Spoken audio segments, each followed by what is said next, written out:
আমাদের মুক্তি ও গণতান্ত্রিক আকাঙ্ক্ষাকে বাস্তবে রূপ দিতে বিশ্ব সম্প্রদায়কে নতুন বাংলাদেশের সঙ্গে সম্পৃক্ত হওয়ার উদাত্ত আহ্বান জানাচ্ছি। নতুন পথ চলায় বিশ্বকে পাশে চান ডক্টর মোহাম্মদ ইউনূস, জাতিসংঘে প্রধান উপদেষ্টা। বিনিয়োগকারীদের আকৃষ্ট করতে নির্বাচিত সরকারের বিকল্প নেই মত বিশ্লেষকের। রাজনৈতিক যেই অ্যাকসেপ্টেন্স সেটা বড় আকারই আছে। অর্থনৈতিক কাঠামোটা যেটা আছে সে ইনভেস্টাররা অপেক্ষা করবে স্টেবিলিটির জন্য অপেক্ষা করবে। স্বাভাবিকভাবে তারা নির্বাচিত একটা সরকার চাইবে।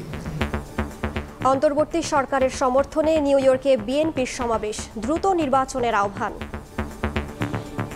যৌক্তিক সময়ে বাংলাদেশের মানুষের যে দাবি, যে গণতন্ত্র, যে ভোটের অধিকার, সেটা ফিরিয়ে দিবেন। যেখানে প্রতিবাদ সৃষ্টি হচ্ছে, যে কিছু সংস্কারের প্রয়োজন আছে, যেটা মাধ্যমে একটা অবাধ সুষ্ঠু নির্বাচনী পরিস্থিতি ফিরে আসবে, সেই জন্য উনি যেন অতি সত্বর সেই ব্যবস্থাটা করুন।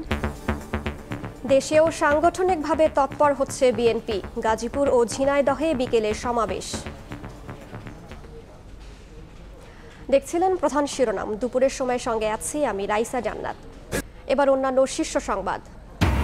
উজানের ঢলে বিপদসীমা ছুঁই ছুঁই তিস্তার পানি, প্লাবিত রংপুরের নিম্নাঞ্চল। কুড়িগ্রাম লালমনিরহাটেও তলিয়ে বিভিন্ন এলাকা, দুর্ভোগে লাখো মানুষ। গণ অভ্যুত্থানের পর বিভিন্ন স্থানে চলছে নৈরাজ্য, সহিংসতা। সরকারের সুস্পষ্ট অবস্থান জানতে চেয়ে শিক্ষক নেটওয়ার্কের সংবাদ সম্মেলন। নাগরিক নিরাপত্তা নিয়ে উদ্বেগ। রাঘব বোয়ালদের পাচারের অর্থ দেশে ফেরানোর তোড়জোড়। প্রক্রিয়া জটিল হলেও অসম্ভব নয় মত আইনজীবীর। দুর্নীতির সম্পদের হদিস পেলেই পাসপোর্ট বাতিলের পরামর্শ।